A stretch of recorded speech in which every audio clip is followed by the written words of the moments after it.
just to imagine what that life of not the 9 to 5 and be able to have that freedom.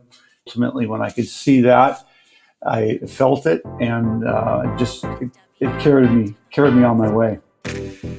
This is Debbie, and welcome to another episode of The Offbeat Life, where I speak to inspiring individuals who ditched the norm to become location independent. We'll learn how to create sustainable laptop lifestyles from the experts that will help us achieve freedom from our 9 to 5. Hey friend, are you looking to land a remote gig ASAP? Well, did you know that we not only have a ton of online jobs you can apply to on our site, but now we are also sending them straight to your inbox. I'm happy to announce that we will be sending our email subscribers legit online jobs every Wednesday. We have done hours of research, so you don't have to. If you want to be the first one to hear about the remote gigs we find, go to theoffbeatlife.com to subscribe. On this episode, I speak with Greg, who is the founder of Metamo, a transformational travel company that specializes in adventurous journeys to East Africa. So listen on to find out how Greg has been able to explore the world in unconventional ways. Hey everyone, I'm so excited to speak with my guest today. I'm here with Greg. Hey Greg, how are you?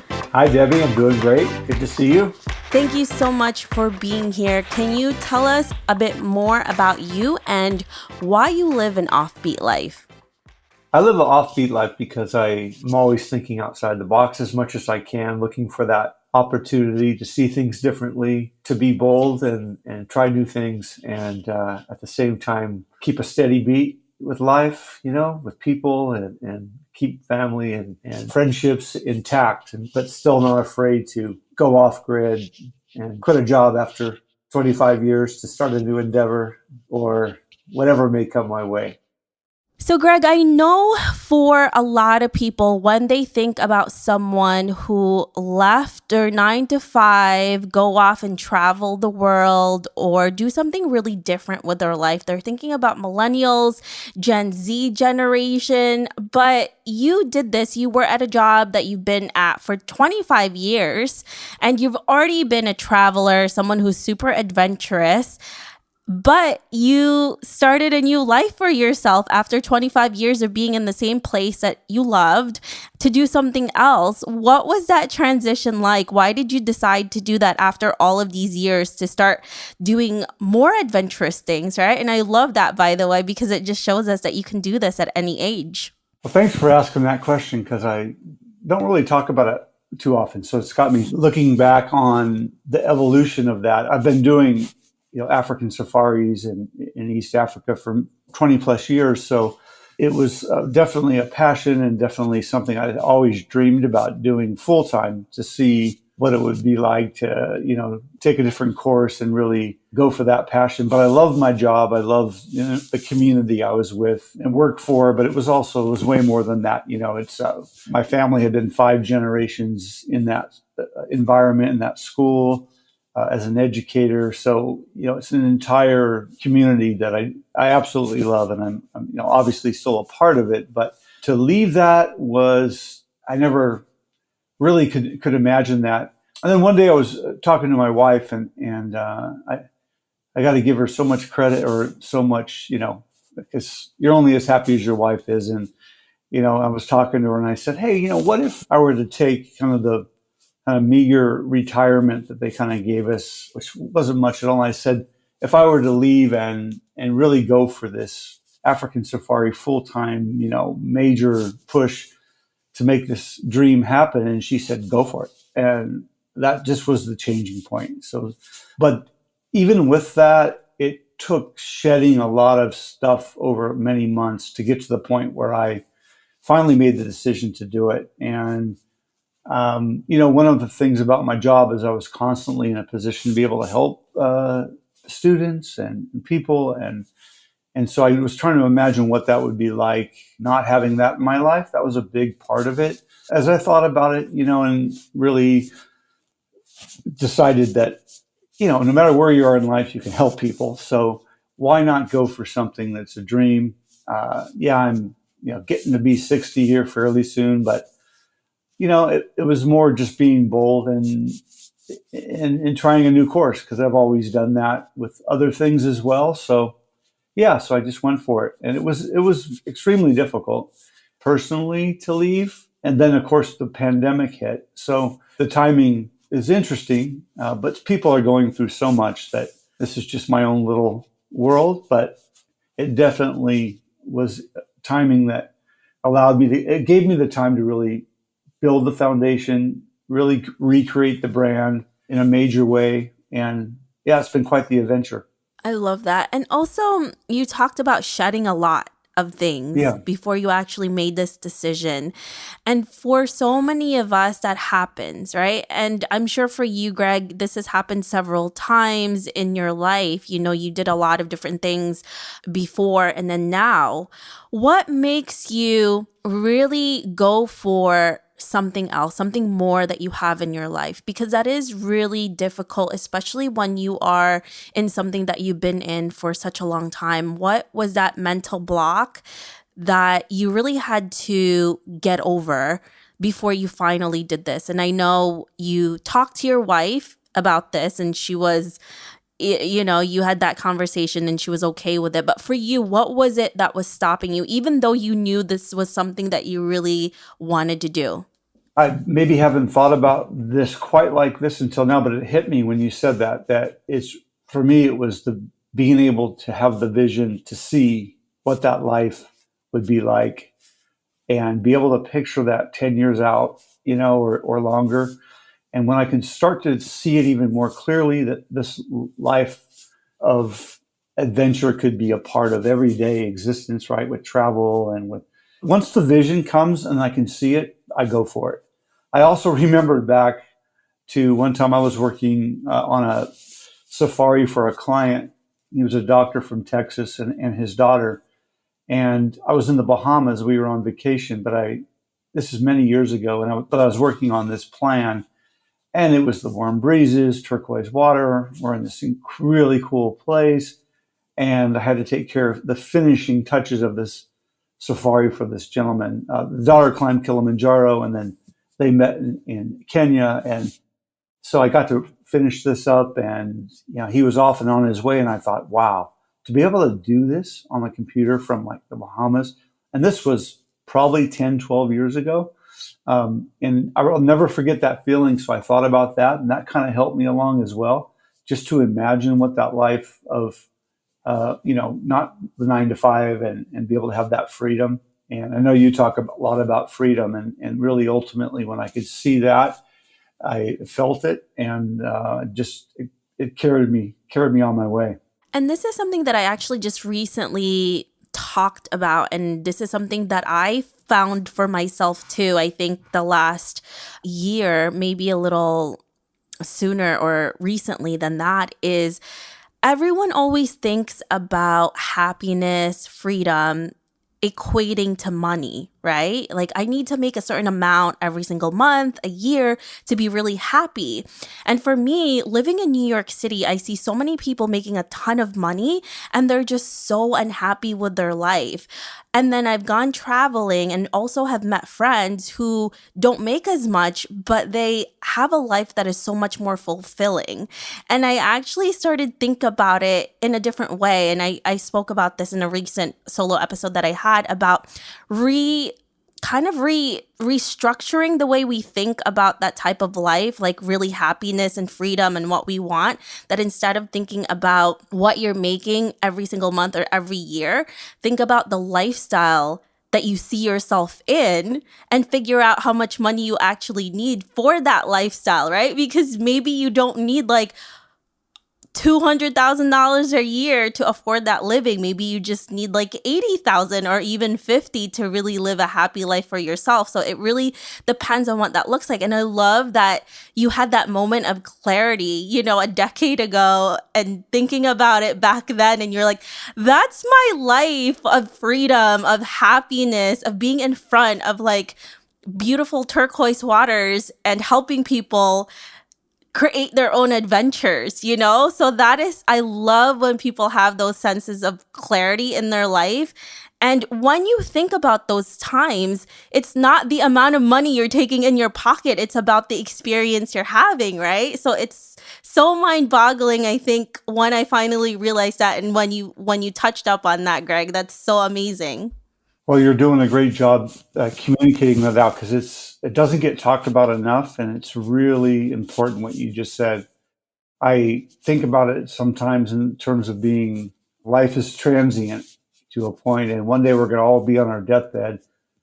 God willing, we have longevity. But looking back, from all cultures, from all walks of life, people at that moment don't look back and say, how much money did I make? How much, it comes down to what I didn't do with my life, or what I was able to accomplish helping people, or living the life that matches with my inner core. So I do think that's really important for young people, older people, whatever, is to look beyond and looking backwards. And so money is certainly important, obviously, and you have to be successful as a business, and you can't just rely on your creativity and everything forever. I mean, you have to definitely be smart with business and prudent, but absolutely, Yeah. that balance is really key, and I've always been that way. So when I was young, I would work. My friends were all, for the most part, doing their careers and jobs, and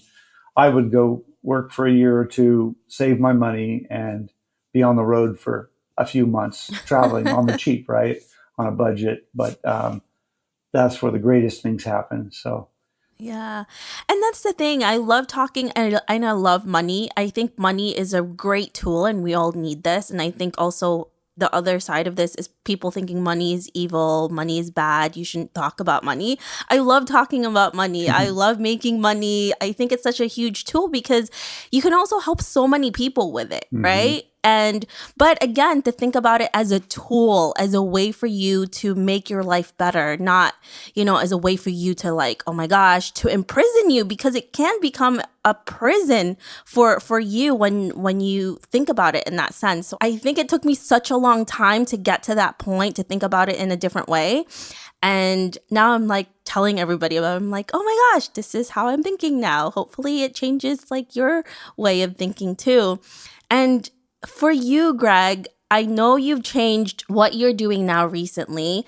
What was it like for the people around you? Were they kind of like, oh my God, what are you doing? Or people were in awestruck? Were they like, oh my gosh, I wish I could do the same?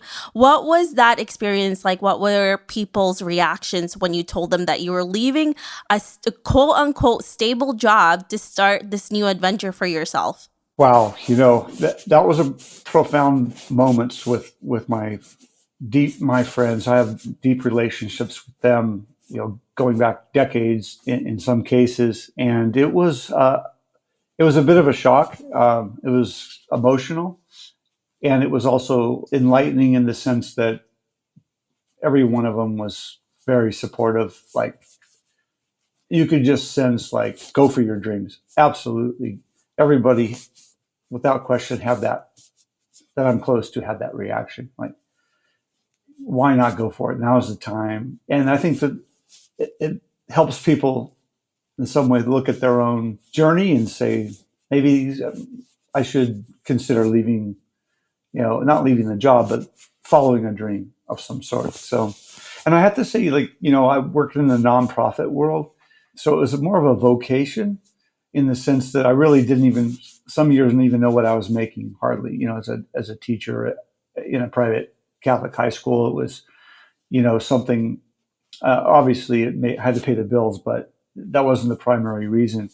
I also founded, my wife and I founded a nonprofit that we worked on it's working on 20 years now. So when Metamo was being conceptually formed, the major rebrand, we wanted to have a philanthropic part of that. So that kind of helped me as well, because it's one of the most things I'm most passionate about with Metamo, is that for every traveler that comes with us, we put a child through school for a year.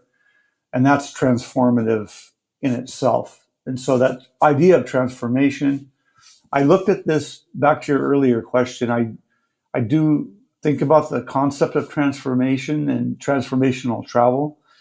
and in life. So that transformation of leaving a job and kind of shedding, kind of that metamorphosis, if you will, for all of us, whatever you're doing in life, that idea of a new start and adding the philanthropic element to it it helped me along as well, because I get very passionate about that, having the ability to help a child go to school that wouldn't have been in school otherwise. I mean, for me, that's that motivation that deep down I'm most excited about. Yeah.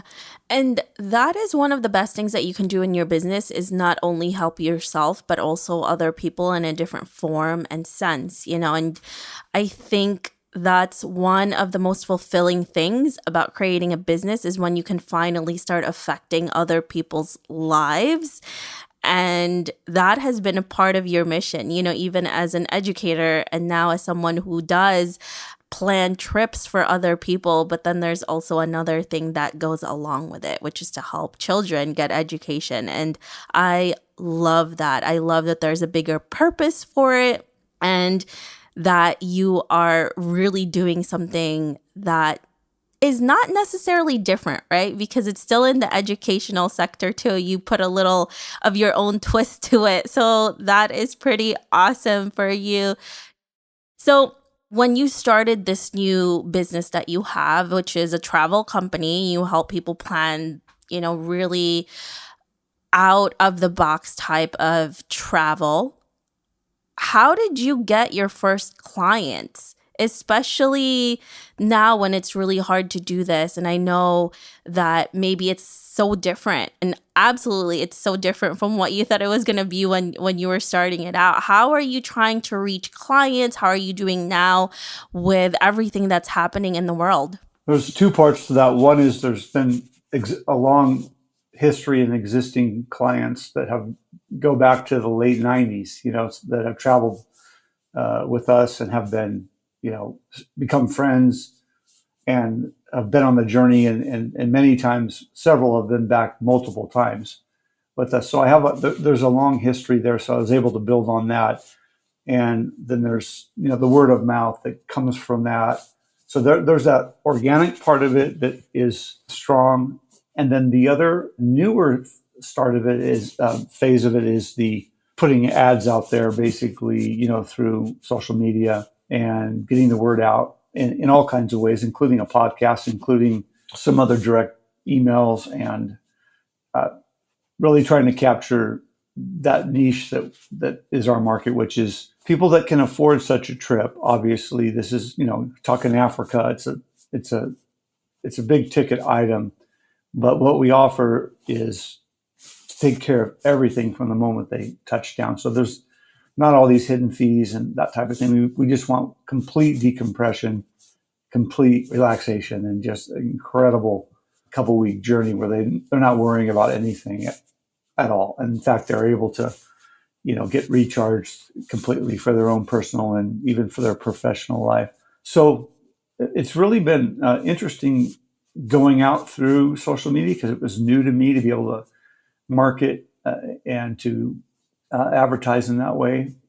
But people are really, they've been pent up with this, travel bug. It's been dormant for a while, and now they're really excited about traveling. So I do think that we're in a whole new world, if you will, of excitement for travel. Yeah, I agree with that. I think once the pandemic is, it's not as it is right now, there are going to be a huge surge in travel, because people just want to get out. They want to leave. They want to do something. They want to go back to normal. They want to start traveling, seeing people that they love. And I think it's going to be a huge, huge boom in the travel industry, probably in a year or so. So hopefully you're prepared for that, Greg. Yeah, exactly. I should say there's excitement, but people are not quite ready completely to bite the bullet, right? And they are excited. They're reaching out, and they're talking about the months to come. And with Africa, especially, I think it's a journey people start to plan a year ahead of time, 6 months ahead of time. So yeah, it's coming. I do believe, and really, to be honest,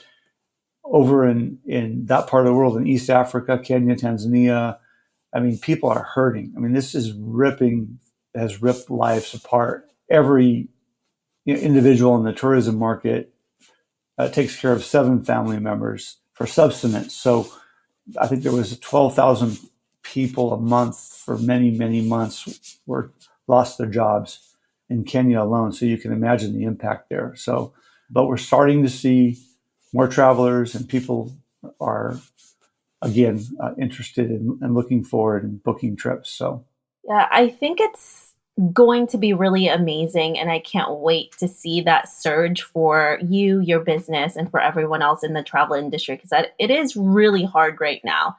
But I think, like I mentioned, there's going to be huge differences. I think the way we travel is going to be different. I think the way we see life is going to be completely different. There's going to be so much more appreciation to everything, for everything. So I cannot wait for that. All right, Greg. So let's talk about maybe 20 years from now, and you're looking back at your life. What legacy would you like to leave, and what do you want to be remembered for? wow, you put me 20 years ahead right now, and looking back on my life, I want to be known for helping people to find their dreams, to experience new ways of thinking. And in particular, I would like to know that the life of children have been transformed through the work, that their lives really were impacted in a way that completely transformed the trajectory, that they looked back and they remembered going to school, and then they went to school and they went all the way through and maybe on to a career in Kenya, Tanzania. And then on the home front, that the Metamo community grows, that it's a legacy to be left for the next generation to continue on. Those are things that come to mind. I love it. And I'm sure there's going to be so much to come. And I can't wait to see what you're going to be doing with that next. I love that. All right, Greg, before we say goodbye, I have 5 rapid questions for you, and you have to answer them in 1 sentence or less. Are you ready? I'm ready. Awesome. All right. So, first question: what has been the best money you've ever spent while abroad, and why? The best money I ever spent abroad would be I think it was the money I would work in a yogurt shop. I worked in a yogurt shop for 16 months, and then I spent that money on a 10-month adventure around the world, deep through sub-Saharan Africa and across India and on around the world. So I spread it out over those months. That is amazing. I'm sure you have a ton of stories with that. Yes, I do. To go and work at a yogurt shop and to be able to travel the world, that's incredible. I wish we could do that. I wish I could do that right now. And describe what your ideal day would look like, Greg. Well, I would be back in the Bahamas, looking at the turquoise water and finishing up a safari plan for somebody ready to go live their great adventure. Yeah, just like a decade ago, right? Yeah, it was probably even like 12, 13 years ago. Yeah, that's amazing. My kids were small, so.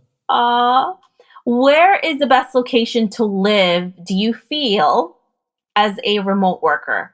My wife and I are talking about maybe where we would like to live, and we throw out Costa Rica, somewhere in Central America, but yeah, somewhere where, it's tropical, not terribly expensive. So that would have to, I think, factor in, and and somewhere near the water. That sounds amazing. All right. So if you could have a superpower, Greg, what would it be? If I could have a superpower, I would. This is a good one. I think I would be. I would want to. I'm a little bit stumped, to be honest with you. I have to think about that one. All right, we'll go back to that one. Let's do. It might come to me here. Yeah, exactly. So, what's the one thing that you wish you did sooner? I think this will talk about money.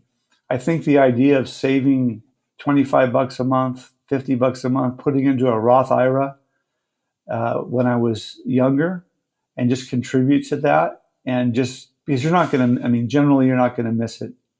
So doing that when you're young and letting that build, it's incredible. I think if you put $100 a month until you're 65, I think it's like $1.3 million or something like that into a Roth that's, after taxes. So I do believe that would have been a prudent thing to do. Yeah, right. The sooner, the better. Love it. So you think you can answer the superpower question now? Well, I think I would want this. I would want to be able to help more people. I'm just trying to find a way to have that power to do that and to be able to change lives and to make a difference. So I guess I would want to be able to do several things at the same time. To be in a classroom teaching, to be on the road leading a group, maybe to multiply. Yeah, and the power of multiplication. That's an awesome one. And I thought of another one too. A good superpower maybe could be allowing people to see another person's point of view. I think that would be a good one, especially with today's world. Well, I think it's like with any time in like the world, there's always like differences in opinions, And I think a lot of times because we are so honed into our own opinions and our own beliefs that most of the time we actually don't listen to each other, and we're more about like finding ways to prove ourselves right. And I think it would be a cool superpower to allow people to also see another person's opinion. Not to say they have to agree with it, but the reasoning behind that and to be able to listen to it. I think we would have that would be right? spectacular, right? To be able to, on anything, just to be able to have that gift. Wouldn't that be awesome? And be like, okay, we're all in this room. Oh, I and then get all it. of a sudden, I might not agree, but now I understand. Yeah, right? At least you're like, okay, I see your point of view. A little less hate and a little more understanding, I think is always good for everyone. Yeah. And then one more thing about looking back on life, it just hit me, is like to have been a good father, to be a good husband, to be able to have the family, remember me in that way. That's certainly top of the list as well. Yeah. I think as a parent, right? That's the best legacy you can have because you do have a legacy. Your children are your legacies. So yeah, that's an awesome one, Greg. Thank you so much for being here today with us, Greg. We really appreciate you and we love your journey. And thank you so much for sharing it with us. If our listeners want to know more about you, where can they find you? Well, they can go to our website, which is metamo.travel. And Metamo is the first half of the word metamorphosis. So metamo.travel. And they can also, if they want to chat with me anytime at hello@metamo.travel. That's hello@metamo.travel. If they want to hear some stories, they can always check out the podcast at Metamo Travel. Awesome. Thank you so much for that, Greg. We really appreciate you. And we'll definitely check all of those things out. Awesome. Thanks so much for having me as a guest. I really enjoyed it. I hope you enjoyed this interview with Greg. Make sure to visit theoffbeatlife.com. Again, that's theoffbeatlife.com to get the extended interview where he shares how to explore the world in unconventional ways. Hey friend, have you been wanting to start a podcast? I know it can be overwhelming in the beginning. Believe me, I have been there. Lucky for you, we have created a new site called howtocreateapodcast.com that shares a ton of freebies that can help you get started. From launching, growing to monetizing, we share it all in one place. Visit howtocreateapodcast.com for more information. Hey listeners, thank you for listening to this episode, and I'm so thankful for your support. I would love to hear your thoughts on this episode and get suggestions on guests, topics we can discuss, and so much more. Feel free to reach out at hello@theoffbeatlife.com and let me know what you'd like to hear. If you like the show, don't forget to give us some love and review on iTunes. Thank you again for being a part of this journey, and I can't wait to hear how your location independent story will unfold.